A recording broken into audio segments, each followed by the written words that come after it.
परमात्मा श्री कृष्ण की वाणी गीता गुरु शिष्य संवाद है। अतः अर्जुन ने स्वीकार किया कि शिष्यस्तेहं साधिमाम त्वाम प्रपन्नम। भगवन, मैं आपका शिष्य हूं, आपकी शरण हूं। मुझे वो उपदेश दीजिए जिससे मैं परम श्रेय को प्राप्त हो जाऊं। अतः उस परम गुरु के चरणों में गीता आरंभ करने से पूर्व ये स्तुति गुरु वंदना प्रस्तुत की जा रही है। ओम श्री सद्गुरुदेव भगवान की जय।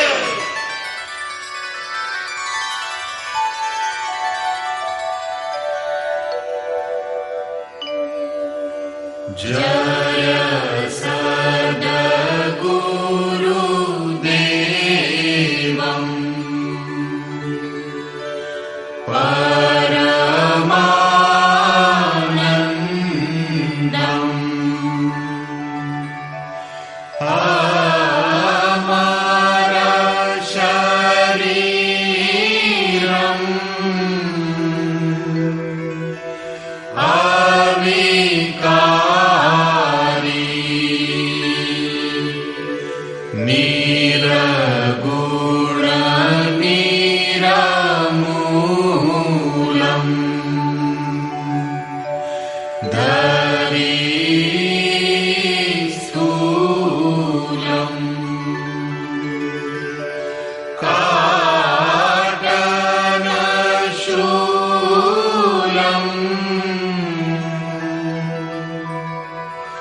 अंतर्यामी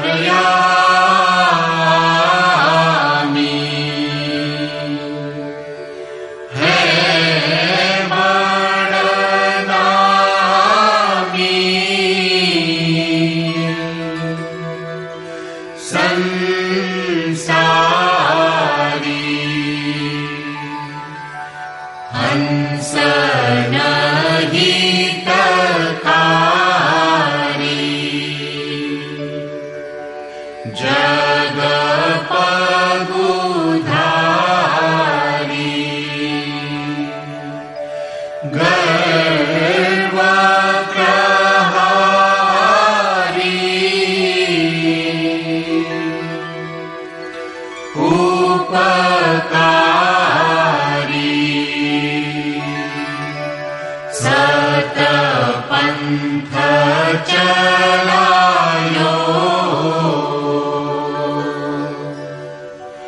भरम मिटायो रूप लखायो करतारी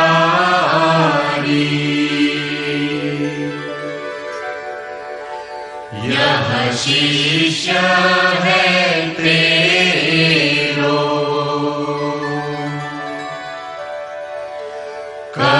करतनी हो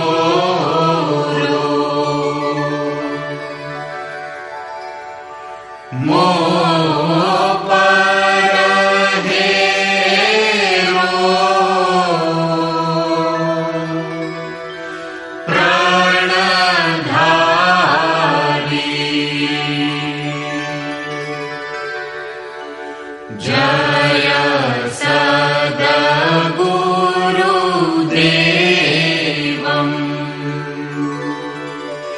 परमानन्दम्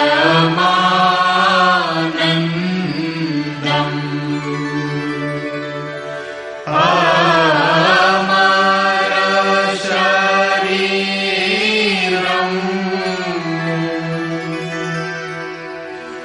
अविकारी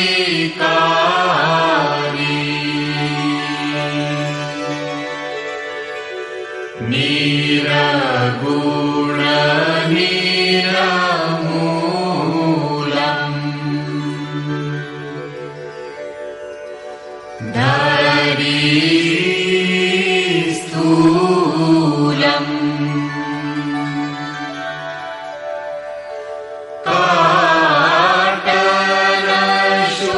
काटनशूलम् भवभारी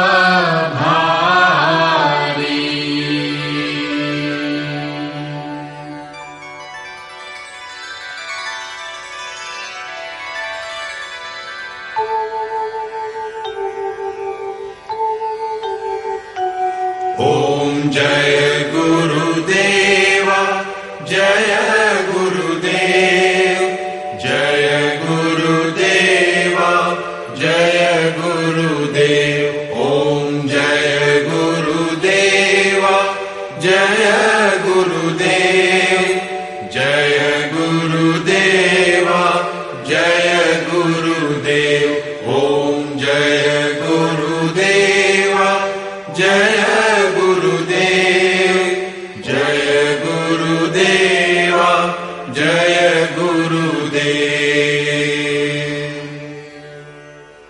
अमृतंश बहनों तथा भाइयों, जिन महापुरुष ने समस्त वेदों का संकलन किया, वेदांत शास्त्र का प्रवर्तन किया, महाभारत तथा भागवत जिनकी कृतियां हैं, उन्होंने शास्त्रों के रूप में किसी ग्रंथ को मान्यता दी तो वो है भगवान श्री कृष्णोक्त गीता। तरह तरह की पूजा पद्धतियां, परस्पर विरोधी संगठन धर्म के नाम पर प्रचलित हैं, जबकि धर्म का लक्ष्य है एक परमात्मा की शोध। कल्याण स्वरूप वो परमात्मा एक है, उसे प्राप्त करने की निश्चित क्रिया का पालन धर्म है। जब परमात्मा एक है, उसे प्राप्त करने की क्रिया एक है, तो बहुत से पंथ क्यों? इसके समाधान के लिए प्रस्तुत है यथार्थ गीता का भावांश, ये गीता कैसेट। धर्म के सरल स्वरूप और उसकी प्राप्ति हेतु निर्धारित क्रिया का क्रमबद्ध तथा पूर्ण विवरण योगेश्वर श्री कृष्णोक्त गीता है। विश्व के प्रत्येक महापुरुष ने जो कुछ भी साधन बताया है, वो सब का सब तथा अनेक गोपनीय स्थितियों का स्पष्टीकरण अकेले गीता में है। इसलिए संपूर्ण मानव जाति के कल्याण का अतर्क शास्त्र गीता है।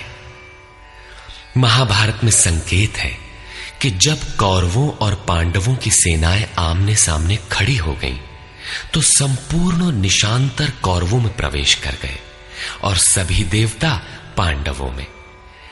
इस कथन से महर्षि व्यास ने स्पष्ट कर दिया कि गीता के सभी पात्र देवता या असुर हैं तथा प्रतीकात्मक हैं। प्रत्येक मनुष्य के अंतःकरण में दैवी और आसुरी दो प्रकृतियां अनादिकाल से हैं।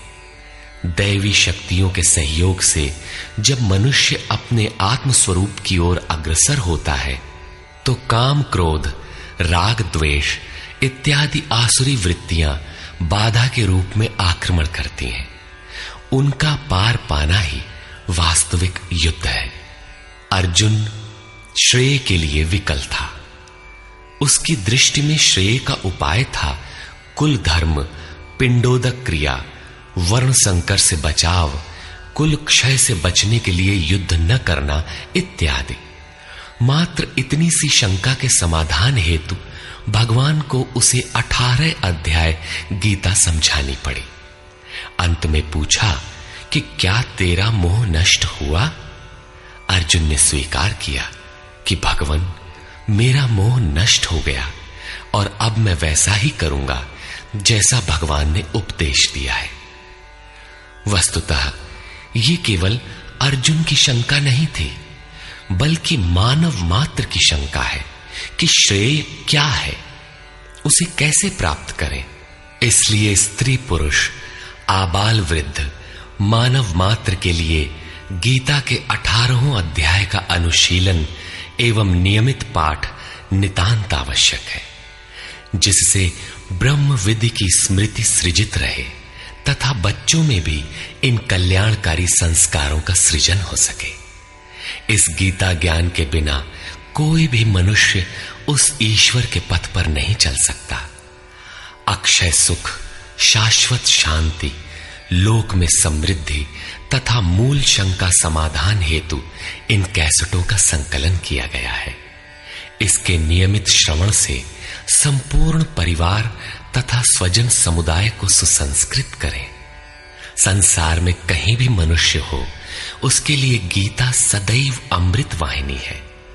गीता आपका शास्त्र है। गौरव का विषय है कि 5000 वर्ष से भी अधिक अंतराल के बाद श्री कृष्ण का यथार्थ गायन आपके सम्मुख है। जन्म जन्मांतर की रूढ़ियों से ग्रस्त मस्तिष्क को स्वच्छ कर चिंतन के प्रशस्त पथ पर चलने के लिए इन कैसेटों का प्रसारण प्रातः अवश्य करें।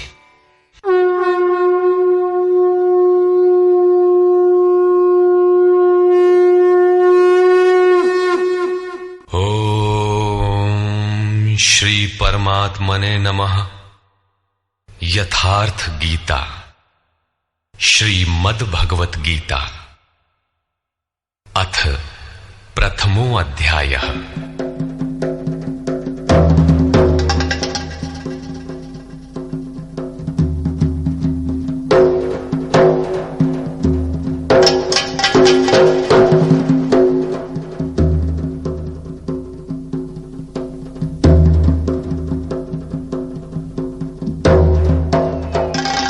धृतराष्ट्र उवाच।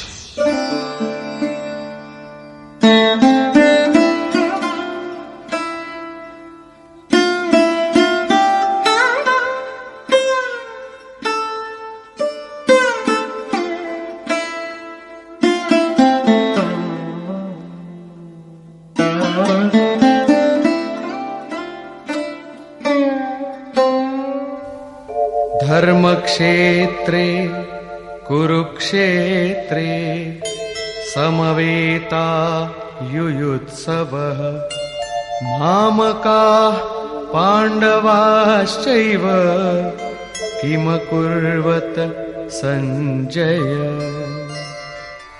धृतराष्ट्र ने पूछा, हे संजय, धर्म क्षेत्र कुरुक्षेत्र में एकत्र युद्ध की इच्छा वाले मेरे और पांडु के पुत्रों ने क्या किया? अज्ञान रूपी धृतराष्ट्र और संयम रूपी संजय। अज्ञान मन के अंतराल में रहता है अज्ञान से आवृत मन धृतराष्ट्र जन्मांध है, किंतु संयम रूपी संजय के माध्यम से यह देखता है, सुनता है। वो समझता है कि परमात्मा ही सत्य है।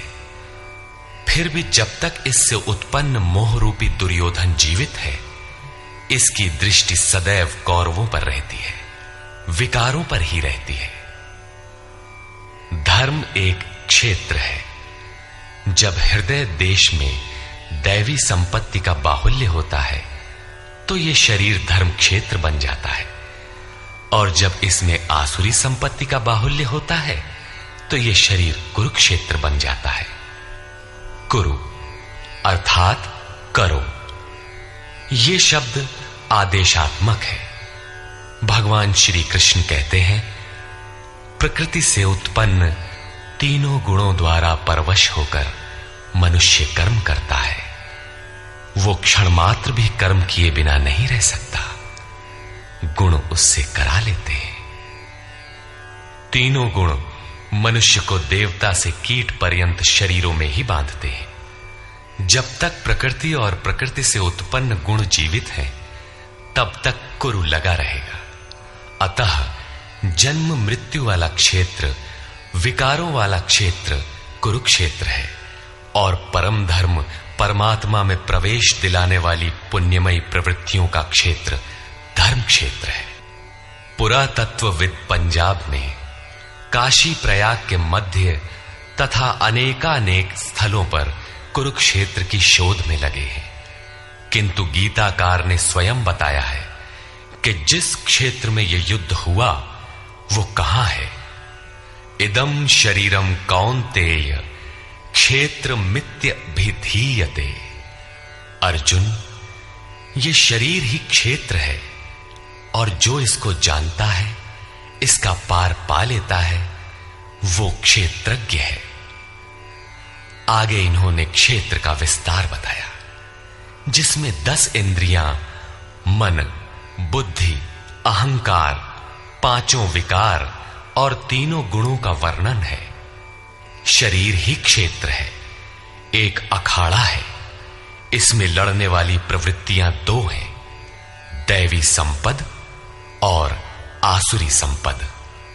पांडु की संतान और धृतराष्ट्र की संतान सजातीय और विजातीय प्रवृत्तियां।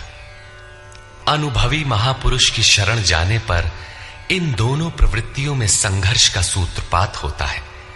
यह क्षेत्र क्षेत्रज्ञ का संघर्ष है, और यही वास्तविक युद्ध है। विश्व युद्धों से इतिहास भरा पड़ा है, किंतु उनमें जीतने वालों को भी शाश्वत विजय नहीं मिलती। ये तो आपसी बदले हैं। प्रकृति का सर्वथा शमन करके प्रकृति से परे की सत्ता का दिग्दर्शन करना और उसमें प्रवेश पाना ही वास्तविक विजय है।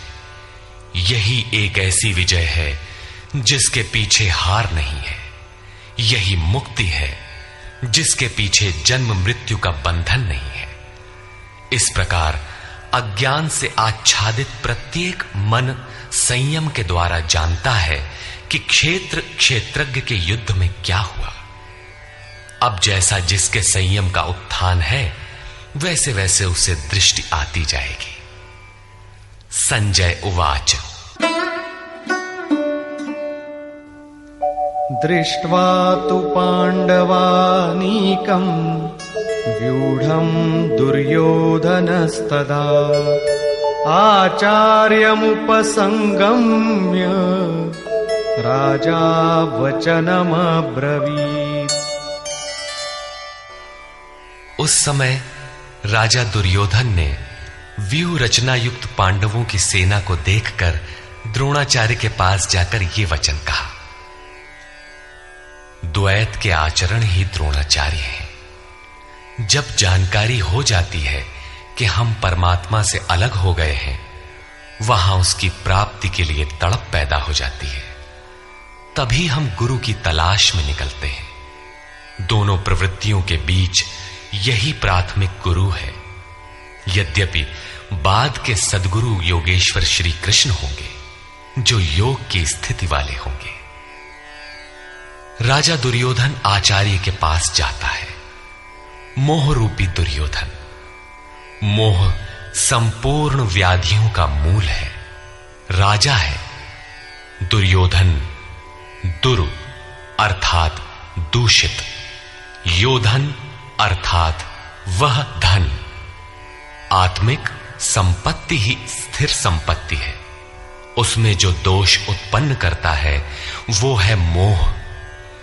ये प्रकृति की ओर खींचता है और वास्तविक जानकारी के लिए प्रेरणा भी प्रदान करता है। मोह है तभी तक पूछने का प्रश्न भी है, अन्यथा सभी पूर्ण ही हैं। अतः व्यूह रचना युक्त पांडवों की सेना को देखकर, अर्थात पुण्य से प्रवाहित सजातीय वृत्तियों को संगठित देखकर, मोह रूपी दुर्योधन ने गुरु द्रोण के पास जाकर यह कहा। पश्यैतां पाण्डुपुत्राणाम् आचार्य महतीं चमू व्यूढां द्रुपदपुत्रेण तव शिष्येण धीमता। हे आचार्य, आपके बुद्धिमान शिष्य द्रुपद पुत्र धृष्टद्युम्न द्वारा व्यूहाकार खड़ी की हुई पांडु पुत्रों की इस भारी सेना को देखिए। शाश्वत अचल पद में आस्था रखने वाला दृढ़ मन ही धृष्टद्युम्न है। यही पुण्यमयी प्रवृत्तियों का नायक है। साधन कठिन न मन कर टेका। साधन कठिन नहीं, मन की दृढ़ता कठिन होनी चाहिए। अब देखें सेना का विस्तार। अत्र शूरा महेश्वासा भीमार्जुन समायुधि युयुधानो विराटश्च द्रुपदश्च महारथः। इस सेना में महेश्वासा, महान ईश में वास दिलाने वाले भाव रूपी भीम, अनुराग रूपी अर्जुन के समान बहुत से शूरवीर, जैसे सात्विकता रूपी सात्यकी, विराटः सर्वत्र ईश्वरी प्रवाह की धारणा, महारथी राजा द्रुपद अर्थात अचल स्थिति, तथा धृष्टकेतुश्चेकितानः काशीराजश्च वीर्यवान् पुरुजित् कुन्तिभोजश्च शैब्यश्च नरपुंगवः। धृष्टकेतुः दृढ़ कर्तव्य, चेकितानः जहां भी जाए वहां से चित्त को खींचकर इष्ट में स्थिर करना, काशीराजः काया रूपी काशी में ही वो साम्राज्य है, पुरजित स्थूल सूक्ष्म और कारण शरीरों पर विजय दिलाने वाला पुरुजित, कुंती भोजः कर्तव्य से भव पर विजय, नरों में श्रेष्ठ शैव्य अर्थात सत्य व्यवहार। युधामन्युश्च विक्रान्तः उत्तमौजाश्च वीर्यवान् सौभद्रो द्रौपदेयाश्च सर्व एव महारथाः। और पराक्रमी युधामन्यु, युद्ध के अनुरूप मन की धारणा, उत्तमौजाः शुभ की मस्ती, सुभद्रा पुत्र अभिमन्यु। जब शुभ आधार आ जाता है तो मन भय से रहित हो जाता है। ऐसा शुभ आधार से उत्पन्न अभय मन, ध्यान रूपी द्रौपदी के पांचों पुत्र, वात्सल्य, लावण्य, सौम्यता, स्थिरता, सहृदयता, सब के सब महारथी हैं। साधन पथ पर संपूर्ण योग्यता के साथ चलने की क्षमताएं हैं। इस प्रकार दुर्योधन ने पांडव पक्ष के 15-20 नाम गिनाए, जो दैवी संपद के महत्वपूर्ण अंग हैं। विजातीय प्रवृत्ति का राजा होते हुए भी मोह ही सजातीय प्रवृत्तियों को समझने के लिए बाध्य करता है। दुर्योधन अपना पक्ष संक्षेप में कहता है, यदि कोई बाह्य युद्ध होता तो अपनी फौज बढ़ा चढ़ा कर गिनाता, विकार कम गिनाए गए, क्योंकि उन पर विजय पाना है, वे नाशवान हैं। केवल 5-7 विकार बताए गए जिनके अंतराल में संपूर्ण बहिर्मुखी प्रवृत्ति विद्यमान है, जैसे अस्माकं तु विशिष्टाये तान्निबोध द्विजोत्तम नायका मम सैन्यस्य संज्ञार्थं तान् ब्रवीमि ते। द्विजोत्तम, हमारे पक्ष में जो जो प्रधान हैं उन्हें भी आप समझ लें। आपको जानने के लिए मेरी सेना के जो नायक हैं उनको कहता हूं। बाह्य युद्ध में सेनापति के लिए द्विजोत्तम संबोधन असामयिक है। वस्तुतः गीता अंतःकरण की 2 प्रवृत्तियों का संघर्ष है, जिसमें द्वैत का आचरण ही द्रोण है। जब तक हम लेश मात्र भी आराध्य से अलग हैं, तब तक प्रकृति विद्यमान है, द्वैत बना है। इस द्वि पर जय पाने की प्रेरणा प्रथम गुरु द्रोणाचार्य से मिलती है। अधूरी शिक्षा ही पूर्ण जानकारी के लिए प्रेरणा प्रदान करती है। वो पूजा स्थली नहीं, वहां शौर्य सूचक संबोधन होना चाहिए। विजातीय प्रवृत्ति के नायक कौन कौन हैं?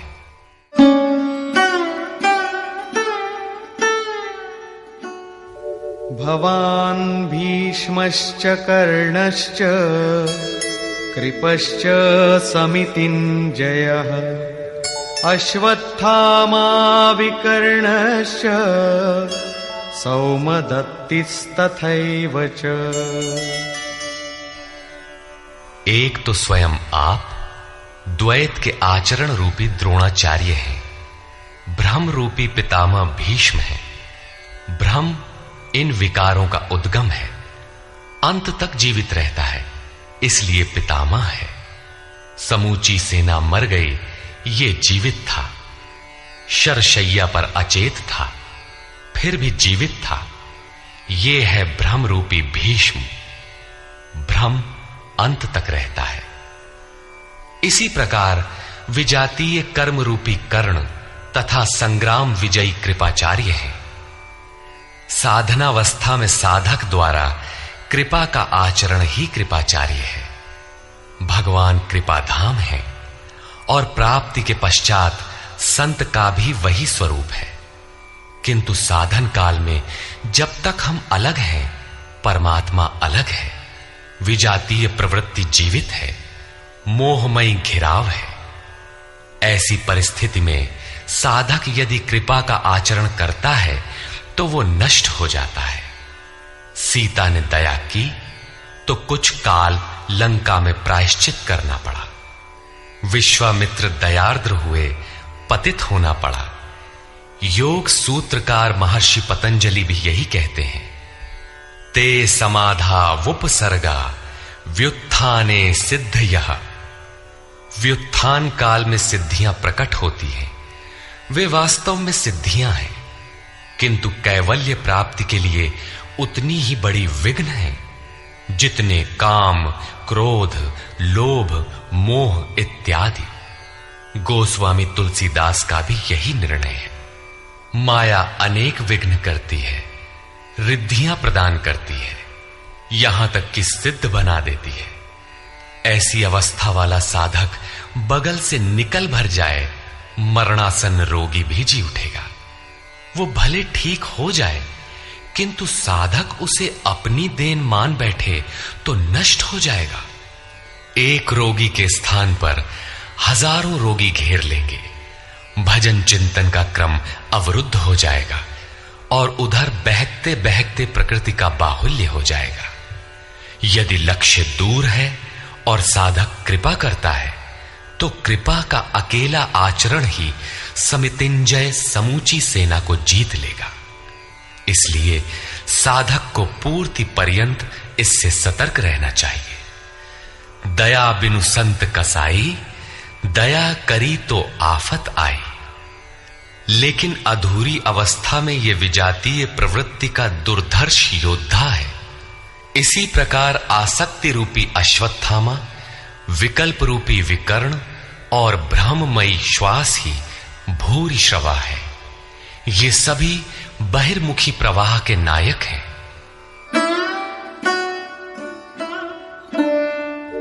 अन्ये च बहवः शूराः मदर्थे त्यक्तजीविताः नानाशस्त्रः प्रहरणाः सर्वे युद्धविशारदाः।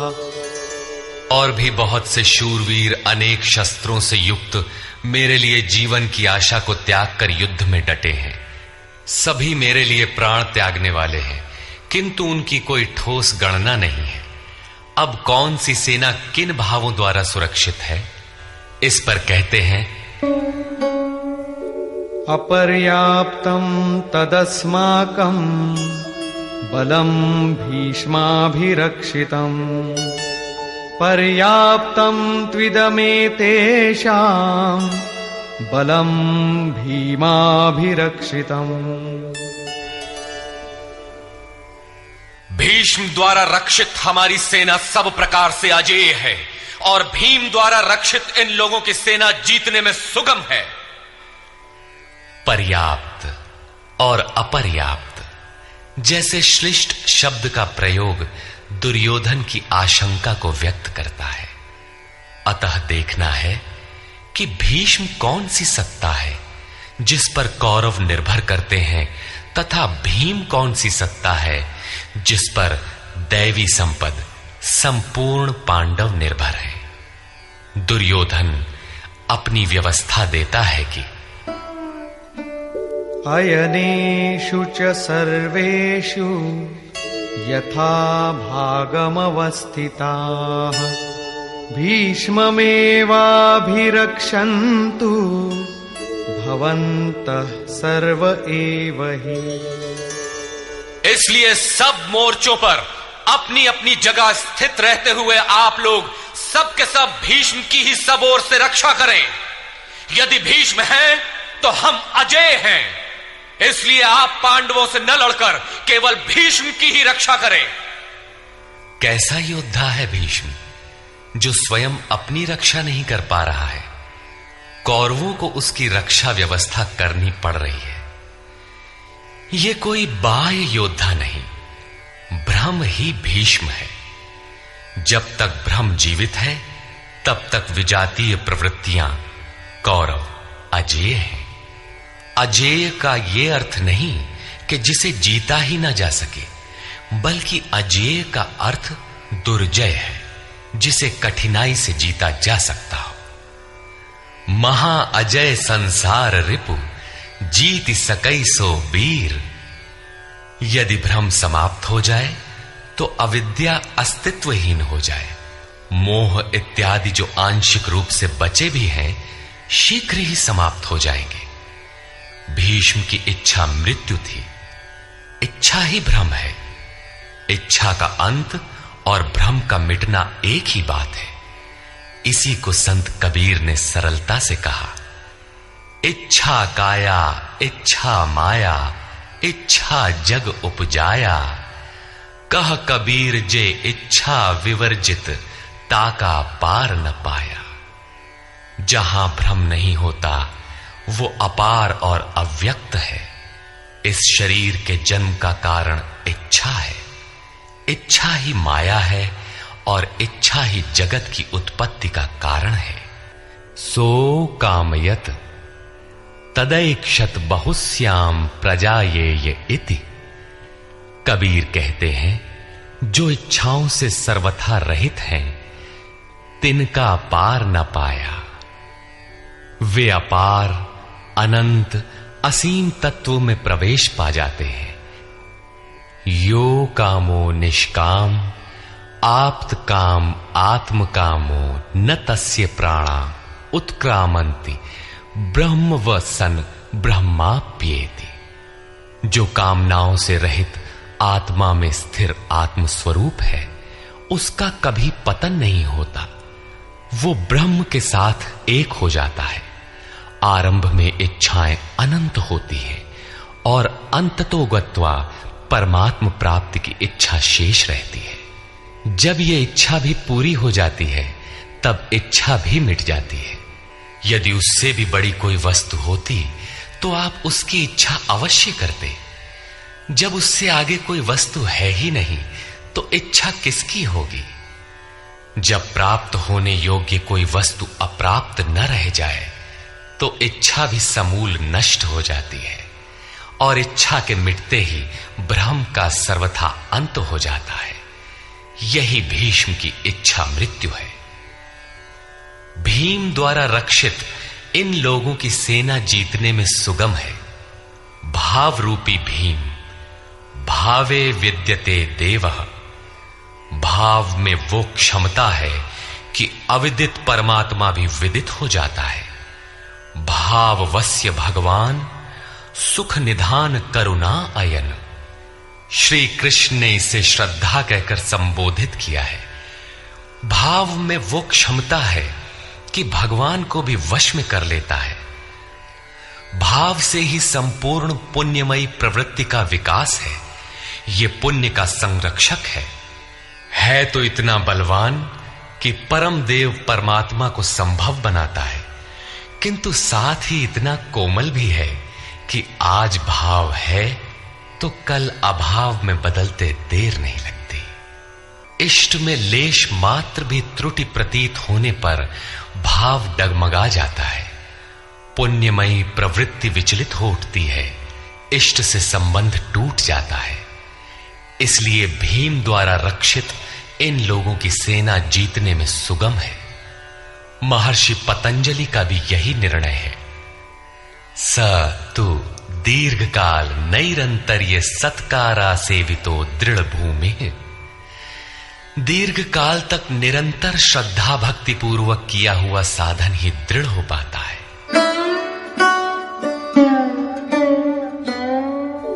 तस्य संजनयन् हर्षं कुरु वृद्धः पितामहः।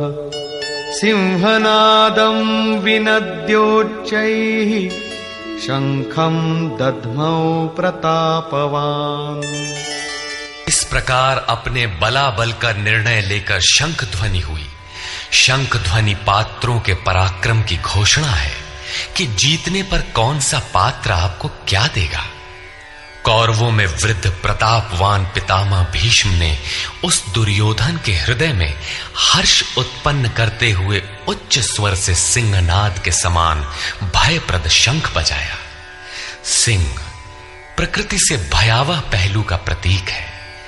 घोर जंगल के नीरव एकांत में शेर की दहाड़ कान में पड़ जाए तो रोंगटे खड़े हो जाएंगे, हृदय कांपने लगेगा।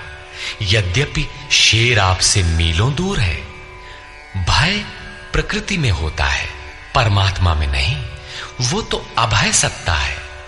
ब्रह्म रूपी भीष्म यदि विजयी होता है तो प्रकृति के जिस भयारण्य में आप हैं उससे भी अधिक भय के आवरण में बांध देगा। भय की एक परत और बढ़ जाएगी, भय का आवरण घना हो उठेगा। ये भ्रम इसके अतिरिक्त और कुछ नहीं दे सकेगा। अतः प्रकृति से निवृत्ति ही गंतव्य का मार्ग है।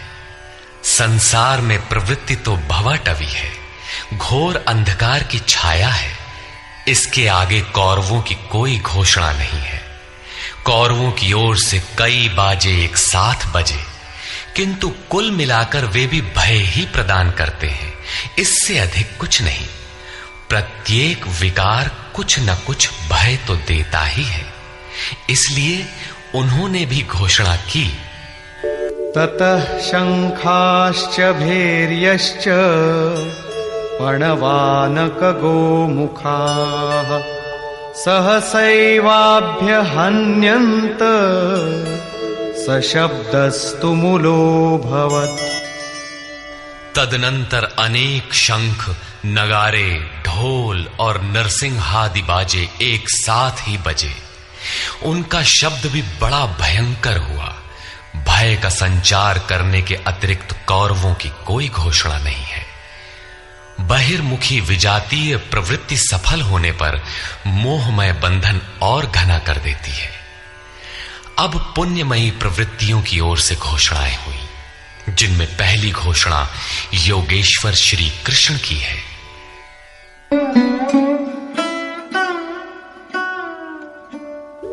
ततः श्वेतैर्हयैर्युक्ते महती स्यन्दने स्थितौ माधव पाण्डवश्चैव दिव्यौ शंखौ प्रदध्मतु। इसके उपरांत श्वेत घोड़ों से युक्त, जिनमें लेश मात्र कालिमा दोष नहीं है, श्वेत सात्विक निर्मलता का प्रतीक है। महति स्यन्दने, महान रथ पर बैठे हुए योगेश्वर श्री कृष्ण और अर्जुन ने भी अलौकिक शंख बजाए। अलौकिक का अर्थ है लोकों से परे। मृत्युलोक, देवलोक, ब्रह्मलोक, जहां तक जन्म मरण का भय है, उन समस्त लोकों से परे पारलौकिक पारमार्थिक स्थिति प्रदान करने की घोषणा योगेश्वर श्री कृष्ण की है। सोने चांदी काठ का रथ नहीं, रथ अलौकिक, शंख अलौकिक, अतः घोषणा भी अलौकिक ही है। लोकों से परे एकमात्र ब्रह्म है, सीधा उससे संपर्क स्थापित कराने की घोषणा है।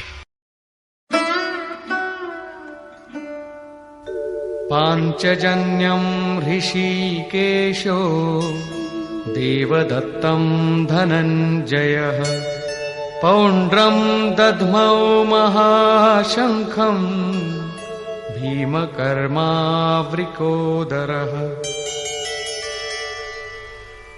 ऋषिकेशः, जो हृदय के सर्वस्व ज्ञाता है, उन कृष्ण ने 5 जन्य शंख बजाया। पांचों ज्ञानेंद्रियों को पंच तन्मात्राओं शब्द, स्पर्श, रूप, रस, गंध के रसों से समेटकर अपने जन भक्त की श्रेणी में ढालने की घोषणा की। विकराल रूप से बहकती हुई इंद्रियों को समेटकर उन्हें अपने सेवक की श्रेणी में खड़ा कर देना हृदय से प्रेरक सद्गुरु की देन है। श्री कृष्ण एक योगेश्वर सद्गुरु थे। शिष्यस्ते हम, भगवन मैं आपका शिष्य हूं। बाह्य विषय वस्तुओं को छोड़कर ध्यान में इष्ट के अतिरिक्त दूसरा न देखें, दूसरा न सुने, न दूसरे का स्पर्श करें। ये सद्गुरु के अनुभव संचार पर निर्भर करता है। देवदत्तम धनंजय, दैवी संपत्ति को अधीन करने वाला अनुराग ही अर्जुन है। इष्ट के अनुरूप लगाव, जिसमें विरह, वैराग्य, अश्रुपात हो। गदगद गिरा नयन बह नीरा, रोमांच हो। इष्ट के अतिरिक्त अन्य विषय वस्तु का लेश मात्र टकराव न होने पाए, उसी को अनुराग कहते हैं। यदि ये सफल होता है तो परम देव परमात्मा में प्रवेश दिलाने वाली दैवी संपद पर आधिपत्य प्राप्त कर लेता है। इसी का दूसरा नाम धनंजय भी है। एक धन तो बाहरी संपत्ति है, जिससे शरीर निर्वाह की व्यवस्था होती है। आत्मा से इसका कोई संबंध नहीं है। इससे परे स्थिर आत्मिक संपत्ति ही निज संपत्ति है। बृहदारण्य कोपनिषद में याज्ञवल्क्य ने मैत्रेयी को यही समझाया कि धन से संपन्न पृथ्वी के स्वामित्व से भी अमृतत्व की प्राप्ति नहीं हो सकती। उसका उपाय आत्मिक संपत्ति है। भयानक कर्म वाले भीमसेन ने पौंड्र अर्थात प्रीति नामक महाशंख बजाया। भाव का उद्गम और निवास स्थान हृदय है, इसलिए इसका नाम वृकोदर है। आपका भाव लगाव बच्चे में होता है, किंतु वस्तुतः वो लगाव आपके हृदय में है, जो बच्चे में जाकर मूर्त होता है। ये भाव अथाह और महान बलशाली है। उसने प्रीति नामक महाशंख बजाया। भाव में ही वो प्रीति निहित है, इसीलिए भीम ने पौंड्र प्रीति नामक महाशंख बजाया। भाव महान बलवान है, किंतु प्रीति संचार के माध्यम से। हरि व्यापक सर्वत्र समाना, प्रेम ते प्रकट हो ही मैं जाना। अनंत विजयम राजा कुंती पुत्रो युधिष्ठिरः नकुलः सहदेवश्च सुघोषमणिपुष्पकौ। कुंती पुत्र राजा युधिष्ठिर ने अनंत विजय नामक शंख बजाया। कर्तव्य रूपी कुंती और धर्म रूपी युधिष्ठिर। धर्म पर स्थिरता रहेगी तो अनंत विजयम, अनंत परमात्मा में स्थिति दिलाएगा। युद्धे स्थिरः सह युधिष्ठिरः। प्रकृति पुरुष क्षेत्र क्षेत्रज्ञ के संघर्ष में स्थिर रहता है, महान दुख से भी विचलित नहीं होता। तो एक दिन जो अनंत है, जिसका अंत नहीं है, वो है परम तत्व परमात्मा, उस पर विजय दिला देता है। नियम रूपी नकुल ने सुघोष नामक शंख बजाया। ज्यों ज्यों नियम उन्नत होगा, अशुभ का शमन होता जाएगा, शुभ घोषित होता जाएगा। सत्संग रूपी सहदेव ने मणिपुष्पक शंख बजाया। मनीषियों ने प्रत्येक श्वास को बहुमूल्य मणि की संज्ञा दी है। हीरा जैसी श्वासा बातों में बीती जाए। एक सत्संग तो वो है जो आप सत्पुरुषों की वाणी से सुनते हैं, किंतु यथार्थ सत्संग आंतरिक है। श्री कृष्ण के अनुसार आत्मा ही सत्य है, सनातन है। चित्त सब ओर से सिमटकर आत्मा की संगत करने लगे, यही वास्तविक सत्संग है। ये सत्संग चिंतन, ध्यान और समाधि के अभ्यास से संपन्न होता है। ज्यों ज्यों सत्य के सान्निध्य में सुरत टिकती जाएगी, त्यों त्यों एक एक श्वास पर नियंत्रण मिलता जाएगा।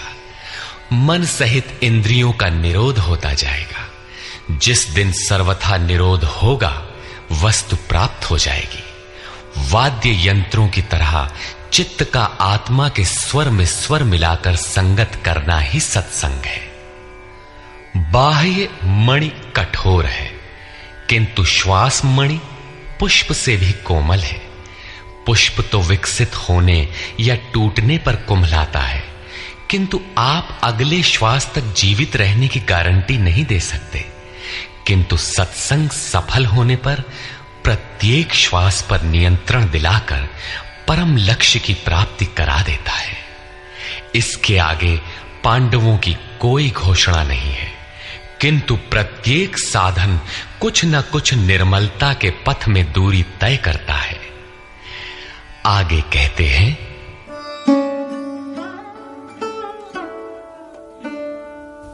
काश्यश्च परमेश्वासः शिखण्डी च महारथः धृष्टद्युम्नो विराटश्च सात्यकिश्चापराजितः। काया रूपी काशी।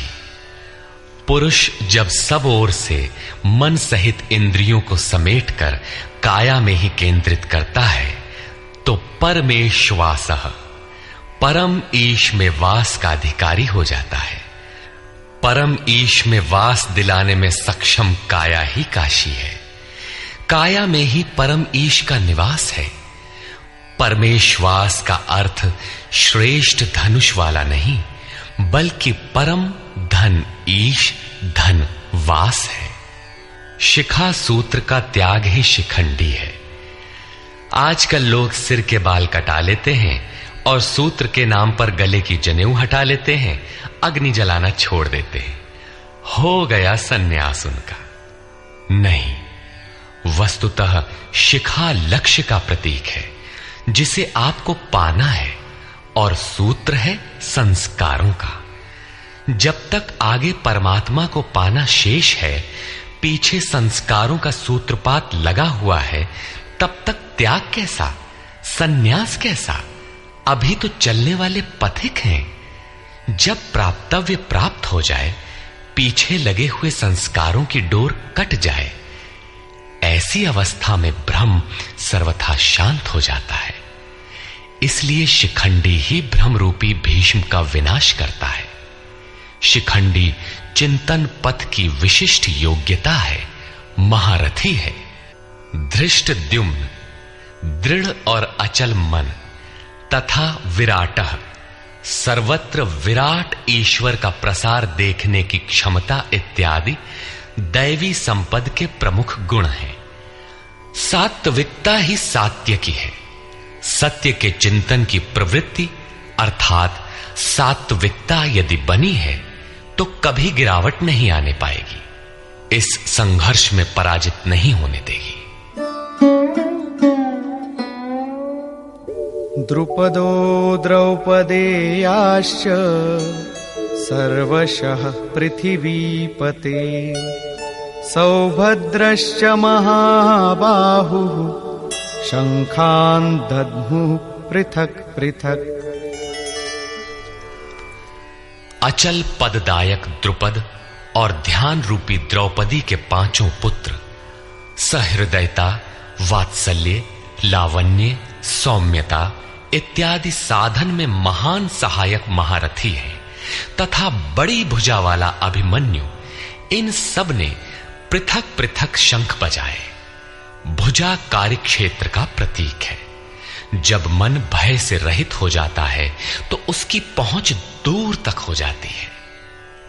हे राजन, इन सब ने अलग अलग शंख बजाए। कुछ न कुछ दूरी सभी तय कराते हैं। इनका पालन आवश्यक है, इसलिए इनके नाम गिनाए। इसके अतिरिक्त कुछ दूरी ऐसी भी है जो मन बुद्धि से परे है। भगवान स्वयं ही अंतःकरण में विराज कर तय कराते हैं। इधर दृष्टि बनकर आत्मा से खड़े हो जाते हैं और सामने स्वयं खड़ा होकर अपना परिचय करा लेते हैं।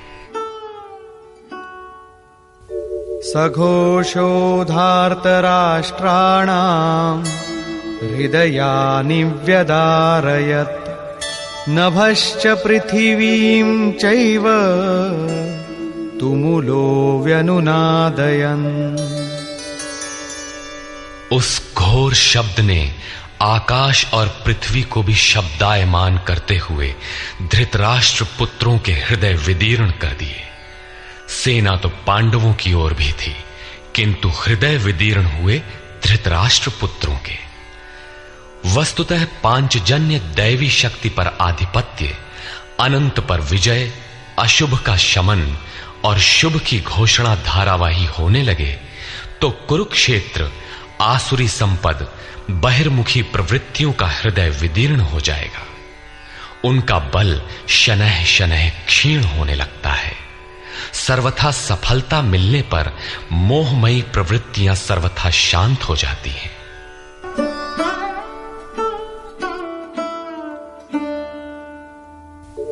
अथ व्यवस्थितान् दृष्ट्वा धार्तराष्ट्रान् कपिध्वजः प्रवृत्ते शस्त्रसम्पाते धनुरुद्यम्य पाण्डवः ऋषिकेशं तदा वाक्यम् इदमाह महीपते सेनयोरुभयोर्मध्ये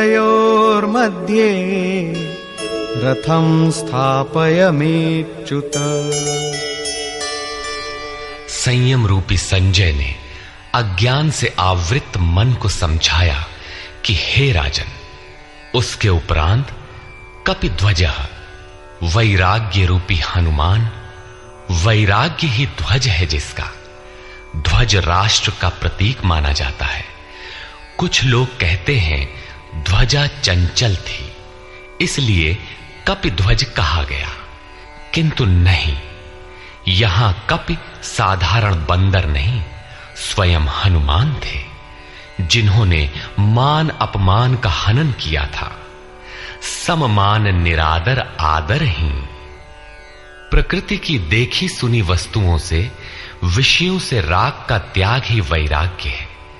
अतः वैराग्य ही जिसकी ध्वजा है, उस अर्जुन ने व्यवस्थित रूप से धृतराष्ट्र पुत्रों को खड़े देखकर शस्त्र चलने की तैयारी के समय धनुष उठाकर ऋषिकेशम, जो हृदय के सर्वस्व ज्ञाता है, उन योगेश्वर श्री कृष्ण से ये वचन कहा, हे अच्युत, जो कभी च्युत नहीं होता, मेरे रथ को दोनों सेनाओं के बीच खड़ा करिए। यहां सारथी को दिया गया आदेश नहीं, इष्ट सदगुरु से की गई प्रार्थना है, किस लिए खड़ा करें?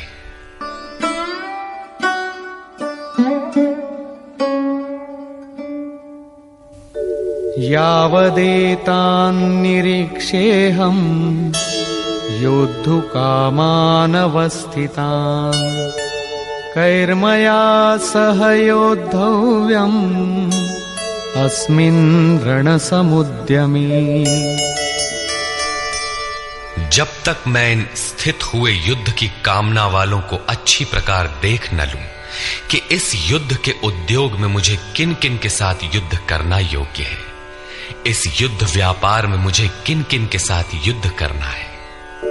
योत्स्यमानानवेक्षेऽहम् य एतेऽत्र समागताः धार्तराष्ट्रस्य दुर्बुद्धेर्युद्धे प्रियचिकीर्षवः। दुर्बुद्धि दुर्योधन का युद्ध में कल्याण चाहने वाले जो जो ये राजा लोग इस सेना में आए हैं, उन युद्ध करने वालों को मैं देखूंगा, इसलिए खड़ा करें। मोह रूपी दुर्योधन, मोहमयी प्रवृत्तियों का कल्याण चाहने वाले जो जो राजा इस युद्ध में आए हैं, उनको मैं देख लूं। संजय उवाच।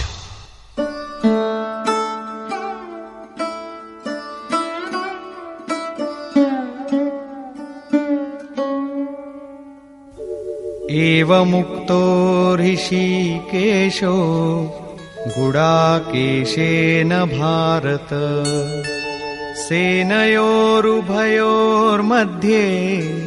स्थापयित्वा रथोत्तमम् भीष्मद्रोणप्रमुखतः सर्वेषां च महीक्षिताम् उवाच पार्थ पश्यैतान् समवेतान् कुरुनीति।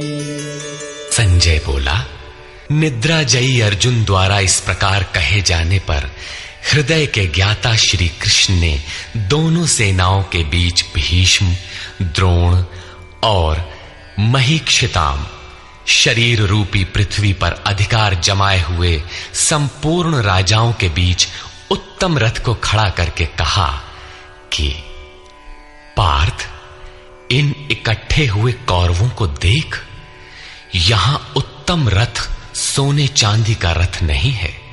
संसार में उत्तम की परिभाषा नश्वर शरीर के प्रति अनुकूलता प्रतिकूलता से की जाती है। ये परिभाषा अपूर्ण है। जो हमारे आत्मा, हमारे स्वरूप का सदैव साथ दे, वही उत्तम है, जिसके पीछे अनुत्तम मलिनता न हो।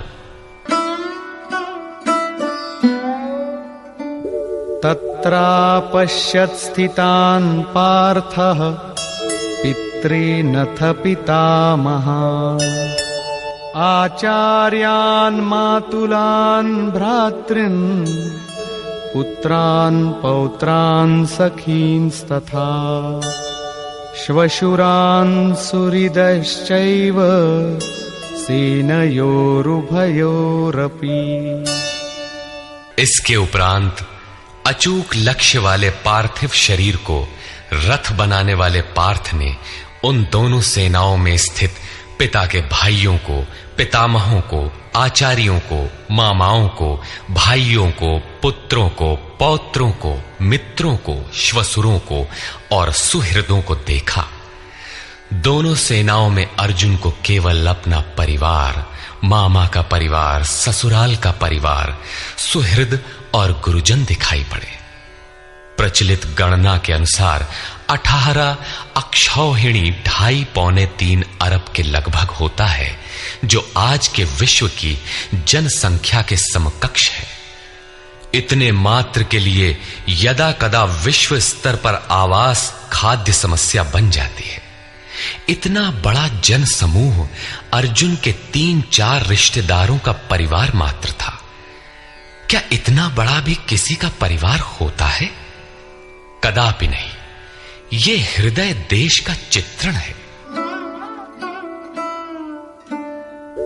तान् समीक्ष्य स कौन्तेयः सर्वान् बन्धूनवस्थितान् कृपया परयाविष्टो विषीदन्निदमब्रवीत्। इस प्रकार खड़े हुए उन संपूर्ण बंधुओं को देखकर अत्यंत करुणा से आवृत वो कुंती पुत्र अर्जुन शोक करता हुआ बोला। अर्जुन उवाच।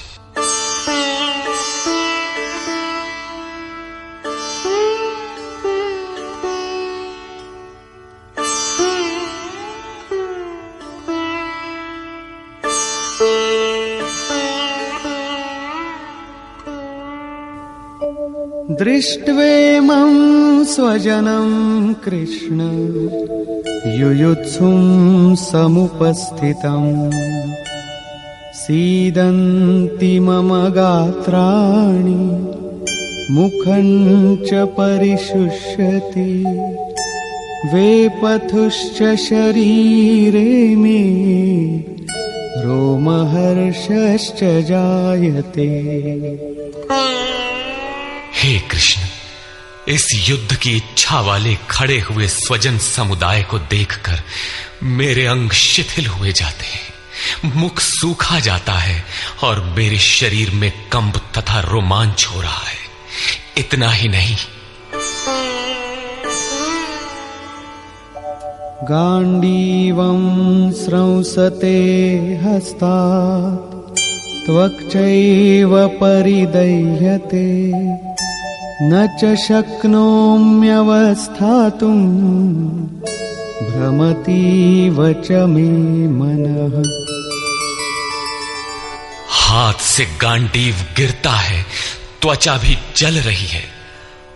अर्जुन को ज्वर सा हो आया, संतप्त हो उठा कि ये कैसा युद्ध है जिसमें स्वजन ही खड़े हैं। अर्जुन को भ्रम हो गया। वो कहता है, अब मैं खड़ा रह पाने में भी अपने को असमर्थ पा रहा हूं। अब आगे देखने की सामर्थ्य नहीं है। निमित्तानि च पश्यामि विपरीतानि केशव न च श्रेयोनुपश्यामि हत्वा स्वजनमाहवे। हे केशव, इस युद्ध का लक्षण भी विपरीत ही देखता हूं। युद्ध में अपने कुल को मारकर परम कल्याण भी नहीं देखता हूं। कुल को मारने से कल्याण कैसे होगा?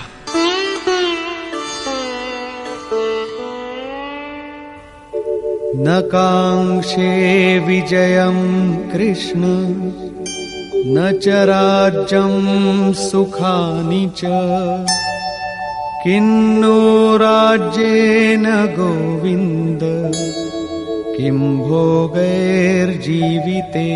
वा।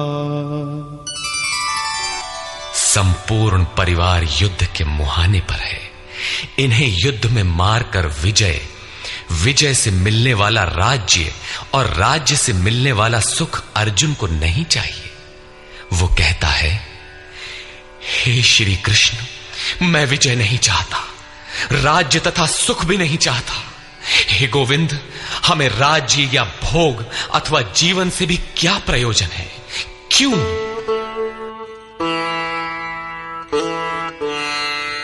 येषामर्थे काङ्क्षितं नो राज्यं भोगाः सुखानि च तैमेव स्थिता युद्धे प्राणांस् त्यक्त्वा धनानि च। हमें जिनके लिए राज्य भोग और सुखादिक इच्छित हैं, वे ही परिवार जीवन की आशा त्याग कर युद्ध के मैदान में खड़े हैं। हमें राज्य इच्छित था तो परिवार को लेकर, भोग सुख और धन की पिपासा थी तो स्वजन और परिवार के साथ उन्हें भोगने की थी। किंतु जब सब के सब प्राणों की आशा त्याग कर खड़े हैं तो मुझे सुख राज्य या भोग नहीं चाहिए। ये सब इन्हीं के लिए प्रिय थे। इनसे अलग होने पर हमें इनकी आवश्यकता नहीं है। जब तक परिवार रहेगा तब तक ये वासनाएं भी रहती हैं। झोपड़ी में रहने वाला भी अपने परिवार, मित्र और स्वजन को मारकर विश्व का साम्राज्य स्वीकार नहीं करेगा। अर्जुन यही कहता है कि हमें भोग प्रिय थे, विजय प्रिय थी, किंतु जिनके लिए थी जब वे ही नहीं रहेंगे तो भोगों से क्या प्रयोजन। इस युद्ध में मारना किसे है।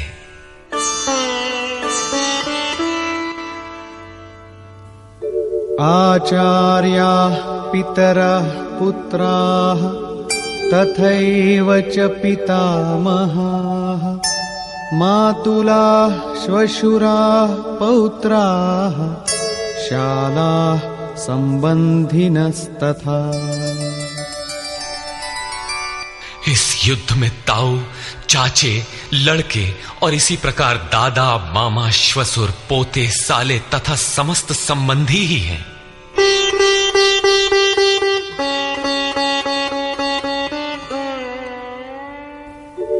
एतान्न हन्तुमिच्छामि घ्नतोऽपि मधुसूदन अपि त्रैलोक्यराज्यस्य हेतो किन्नु मही कृते।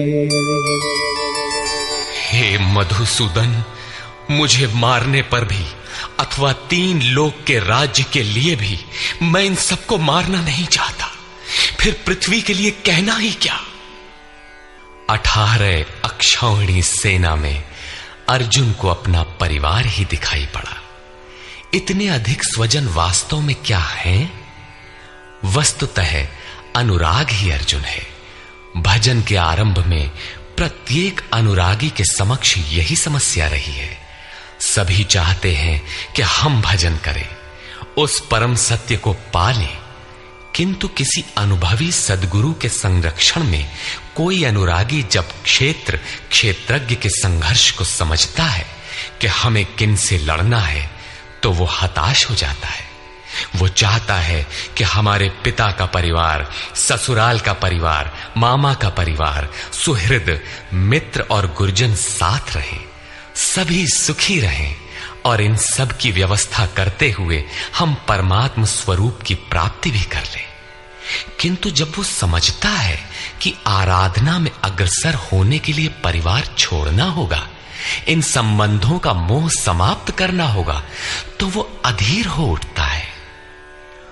पूज्य महाराज जी कहा करते थे, मरना और साधु होना बराबर है। साधु के लिए सृष्टि में दूसरा कोई जीवित है भी, किंतु घर वालों के नाम पर कोई नहीं है। यदि कोई है तो लगाव है, मोह समाप्त कहां हुआ। जहां तक लगाव है उसका पूर्ण त्याग, उस लगाव के अस्तित्व मिटने पर ही उसकी विजय है। इन संबंधों का प्रसार ही तो जगत है, अन्यथा जगत में हमारा क्या है।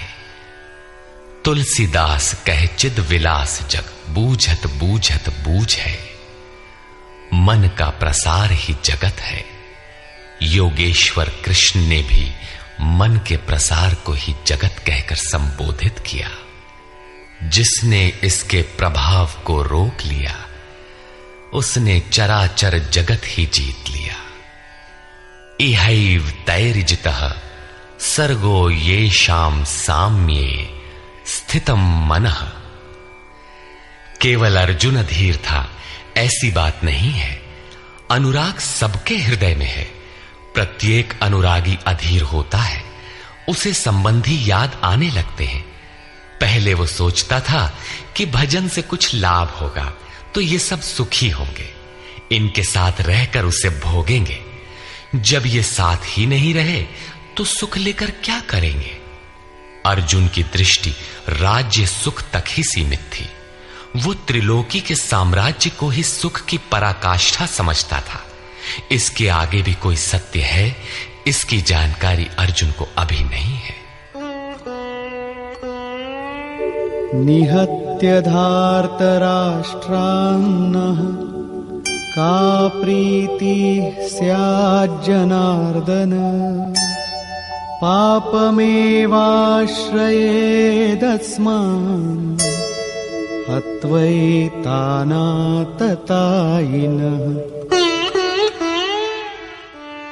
हे जनार्दन, धृतराष्ट्र के पुत्रों को मारकर भी हमें क्या प्रसन्नता होगी। जहां धृतराष्ट्र अर्थात धृष्टता का राष्ट्र है, उससे उत्पन्न मोह रूपी दुर्योधन इत्यादि को मारकर भी हमें क्या प्रसन्नता होगी। इन आतताइयों को मारकर हमें पाप ही तो लगेगा। जो जीवन यापन के तुच्छ लाभ के लिए अनीति अपनाता है वो आतताई कहलाता है, किंतु वस्तुतः इससे भी बड़ा आतताई वो है जो आत्मा के पथ में अवरोध उत्पन्न करता है। आत्मदर्शन में बाधक काम, क्रोध, लोभ, मोह आदि का समूह ही आतताई है। तस्मान्नार्हा वयं हन्तुं धार्तराष्ट्रान् स्वबान्धवान् स्वजनं हि कथं हत्वा सुखिनः स्याम माधव। इससे हे माधव, अपने बांधव धृतराष्ट्र के पुत्रों को मारने के लिए हम योग्य नहीं हैं। स्वबांधव कैसे? वे तो शत्रु थे ना। वस्तुतः शरीर के रिश्ते अज्ञान से उत्पन्न होते हैं। ये मामा है, ससुराल है, स्वजन समुदाय है, ये सब अज्ञान ही तो है। जब शरीर ही नश्वर है तब इसके रिश्ते ही कहां रहेंगे। मोह है तभी तक सुहृद है, हमारा परिवार है, हमारी दुनिया है। मोह नहीं तो कुछ भी नहीं।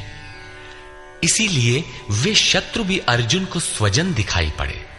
वो कहता है कि अपने कुटुंब को मारकर हम कैसे सुखी होंगे। यदि अज्ञान और मोह न रहे तो कुटुंब का अस्तित्व न हो। यह अज्ञान ज्ञान का प्रेरक भी है। भर्तृहरि, तुलसी इत्यादि अनेक महानुभावों को वैराग्य की प्रेरणा पत्नी से मिली, तो कोई सौतेली मां के व्यवहार से खिन्न होकर वैराग्य पथ पर अग्रसर हुआ दिखाई देता है।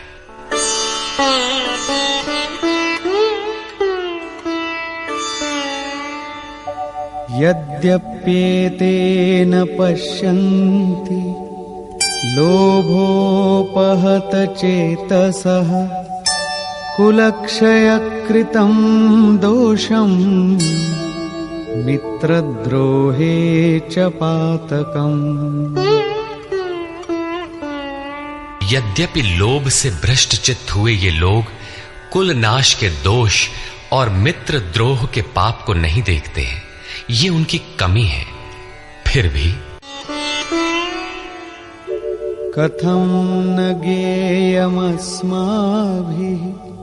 पापादस्मान्निवर्तितुं कुलक्षयकृतं दोषं प्रपश्यद्भिर्जनार्दन।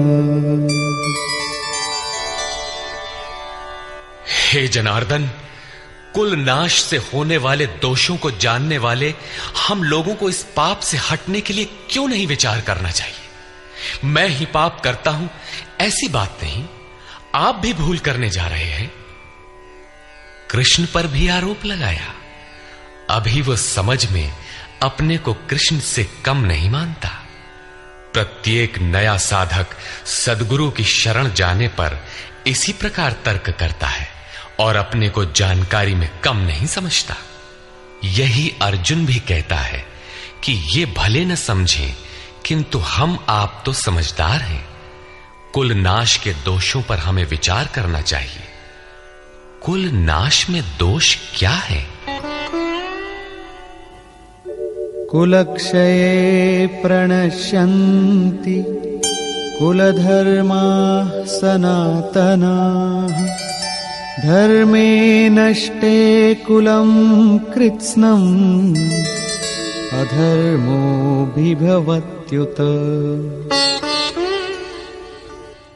कुल के नाश होने से सनातन कुल धर्म नष्ट हो जाते हैं। अर्जुन कुल धर्म कुलाचार को ही सनातन धर्म समझ रहा था। धर्म के नाश होने पर संपूर्ण कुल को पाप भी बहुत दबा लेता है। अधर्माभिभवात् कृष्ण प्रदुष्यन्ति कुलस्त्रियः स्त्रीषु दुष्टासु वार्ष्णेय जायते वर्णसंकरः।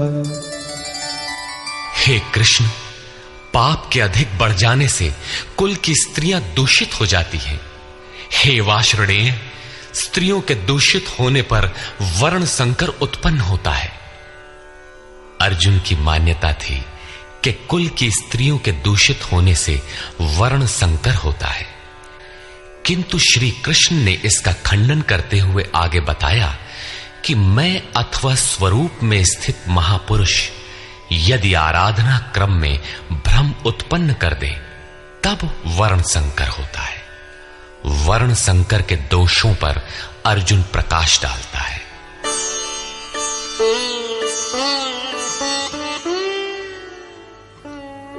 संकरो नरकायैव कुलघ्नानां कुलस्य च पतन्ति पितरो येषां लुप्तपिण्डोदकक्रियाः।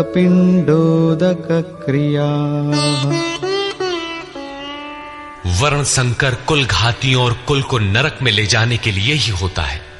लुप्त हुई पिंड क्रिया वाले इनके पितर लोग भी गिर जाते हैं।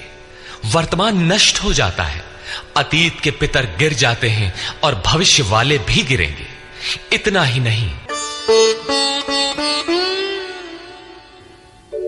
दोषैरेतैः कुलघ्नानां वर्णसंकरकारकैः उत्साद्यन्ते जातिधर्माः कुलधर्माश्च शाश्वताः। इन वर्ण संकर कारक दोषों से कुल और कुलघातियों के सनातन कुल धर्म और जाति धर्म नष्ट हो जाते हैं। अर्जुन मानता था कि कुल धर्म सनातन है, कुल धर्म ही शाश्वत है, किंतु श्री कृष्ण ने इसका खंडन किया और आगे बताया कि आत्मा ही सनातन शाश्वत धर्म है। वास्तविक सनातन धर्म को जानने से पहले मनुष्य धर्म के नाम पर किसी न किसी रूढ़ि को जानता है।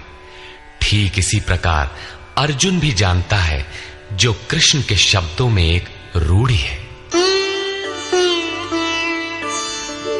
उत्सन्न कुलधर्माणां मनुष्याणां जनार्दन नरके नियतं वासो भवतीत्यनुशुश्रुम। हे जनार्दन, नष्ट हुए कुल धर्म वाले मनुष्यों का अनंत काल तक नरक में वास होता है, ऐसा हमने सुना है। कुल धर्म ही नहीं नष्ट होता, बल्कि शाश्वत सनातन धर्म भी नष्ट हो जाता है। जब धर्म ही नष्ट हो गया तो ऐसे पुरुष का अनंत काल तक नरक में निवास होता है, ऐसा हमने सुना है, देखा नहीं, सुना है। अहो बत महत् पापं कर्तुं व्यवसिता वयं यद्राज्य सुखलोभेन हन्तुं स्वजनमुद्यताः। अहो, शोक है कि हम लोग बुद्धिमान होकर भी महान पाप करने को तैयार हुए हैं। राज्य और सुख के लोभ से अपने कुल को मारने के लिए उद्यत हुए हैं।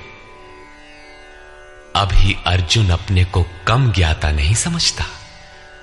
आरंभ में प्रत्येक साधक इसी प्रकार बोलता है।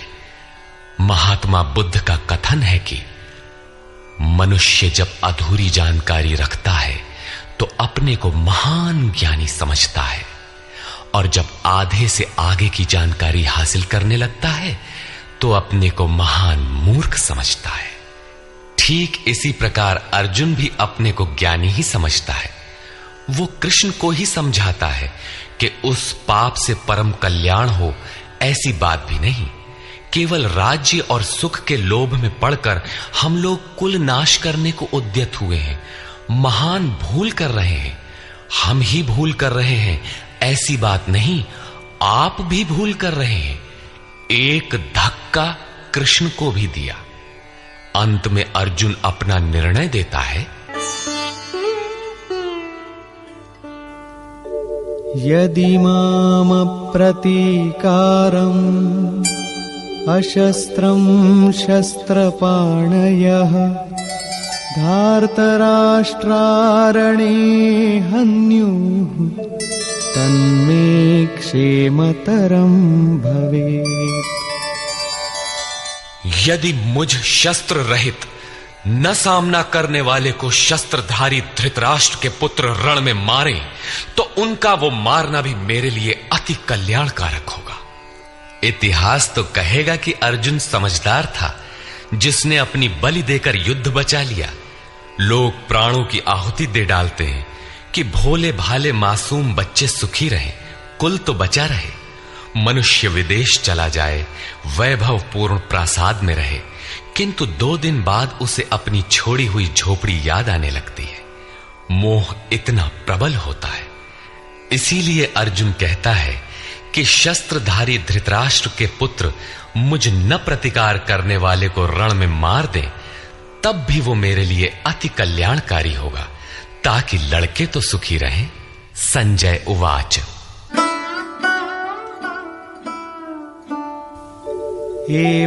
एवमुक्त्वार्जुनः संख्ये रथोपस्थ उपाविशत् विसृज्य सशरं चापं शोकसंविघ्नमानसः।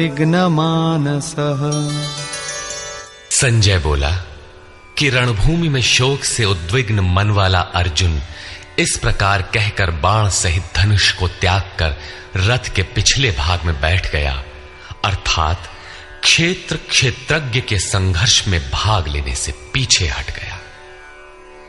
निष्कर्ष, गीता क्षेत्र क्षेत्रज्ञ के युद्ध का निरूपण है। यह ईश्वरीय विभूतियों से संपन्न भगवत स्वरूप को दिखाने वाला गायन है। यह गायन जिस क्षेत्र में होता है वह युद्ध क्षेत्र शरीर है, जिसमें 2 प्रवृत्तियां हैं, धर्म क्षेत्र और कुरुक्षेत्र। उन सेनाओं का स्वरूप और उनके बल का आधार बताया। शंख ध्वनि से उनके पराक्रम की जानकारी मिली। तदनंतर जिस सेना से लड़ना है उसका निरीक्षण हुआ, जिसकी गणना 18 अक्षौहिणी अर्थात लगभग 6.5 अरब कही जाती है, किंतु वस्तुतः वे अनंत हैं। प्रकृति के दृष्टिकोण 2 हैं। एक इष्टोन्मुखी प्रवृत्ति दैवी संपद, दूसरी बहिर्मुखी प्रवृत्ति आसुरी संपद। दोनों प्रकृति ही हैं। एक इष्ट की ओर उन्मुख करती है, परम धर्म परमात्मा की ओर ले जाती है, और दूसरी प्रकृति में विश्वास दिलाती है। पहले दैवी संपद को साध कर आसुरी संपद का अंत किया जाता है, फिर शाश्वत सनातन परब्रह्म के दिग्दर्शन और उसमें स्थिति के साथ दैवी संपद की आवश्यकता शेष हो जाती है। युद्ध का परिणाम निकल आता है। अर्जुन को सैन्य निरीक्षण में अपना परिवार ही दिखाई पड़ता है, जिसे मारना है। जहां तक संबंध है उतना ही जगत है। अनुराग के प्रथम चरण में पारिवारिक मोह बाधक बनता है। साधक जब देखता है कि मधुर संबंधों में इतना विच्छेद हो जाएगा जैसे वे थे ही नहीं, तो उसे घबराहट होने लगती है। स्वजनासक्ति को मारने में उसे अकल्याण दिखाई देने लगता है। वह प्रचलित रूढ़ियों में अपना बचाव ढूंढने लगता है, जैसा अर्जुन ने किया। उसने कहा, कुल धर्म ही सनातन धर्म है।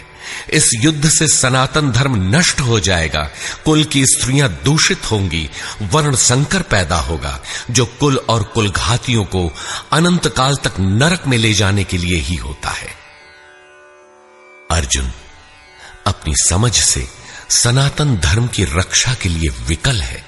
उसने श्री कृष्ण से अनुरोध किया कि हम लोग समझदार होकर भी यह महान पाप क्यों करें। अर्थात श्री कृष्ण भी पाप करने जा रहे हैं। अंततो गत्वा पाप से बचने के लिए मैं युद्ध नहीं करूंगा, ऐसा कहता हुआ हताश अर्जुन रथ के पिछले भाग में बैठ गया। क्षेत्रज्ञ के संघर्ष से पीछे हट गया। टीकाकारों ने इस अध्याय को अर्जुन विषाद योग कहा है। अर्जुन अनुराग का प्रतीक है। सनातन धर्म के लिए विकल होने वाले अनुरागी का विषाद योग का कारण बनता है। यही विषाद मनु को हुआ था। हृदय बहुत दुख लाग, जन्म गयऊ हरि भगति बिनु। संशय में पड़कर ही मनुष्य विषाद करता है। उसे संदेह था कि वर्ण संकर पैदा होगा जो नरक में ले जाएगा। सनातन धर्म के नष्ट होने का भी उसे विषाद था। अतः संशय विषाद योग का सामान्य नामकरण इस अध्याय के लिए उपयुक्त है। अतः ओम तत्सदिति श्रीमद् भगवद गीता सूपनिषत्सु ब्रह्म विद्यायाम योग शास्त्रे श्री कृष्णार्जुन संवादे संशय विषाद योगो नाम प्रथमोऽध्यायः। इस प्रकार स्वामी अड़गड़ानंद कृत श्रीमद् भगवद गीता के भाष्य यथार्थ गीता का प्रथम अध्याय पूर्ण होता है।